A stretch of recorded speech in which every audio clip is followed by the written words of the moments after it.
خالد بن الوليد الذي امتلأ قلبه يقينا وثقة في الله جل وعلا، حتى قال له قائد بلدة من البلدان وهو قائد الروم في إحدى بلاد الشام، قال له يا خالد علمت أنه ما أخرجكم من بلادكم إلا الجوع والعطش، فتعالوا نعطي كل واحد منكم 10 دنانير وكسوة وطعاما، فإذا ما كان في كل عام فتعالوا نعطيكم مثل ذلك.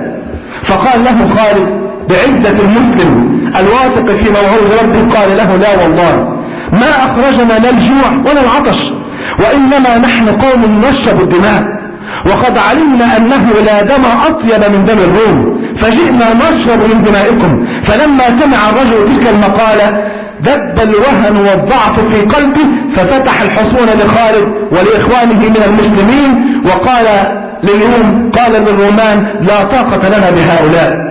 بل يأتي رجل آخر وهو قائد روم في بلدة خنسرين، لما سمع بمقدم خالد دخل الحصون وأغلقها، والحصون منيعة، ولم يستطع خالد أن يفتح تلك البلدة، فأرسل وريقة صغيرة إلى هذا القائد قال فيها من خالد بن الوليد إلى قائد الروم في بلدة خنسرين، أما بعد فأين تذهبون؟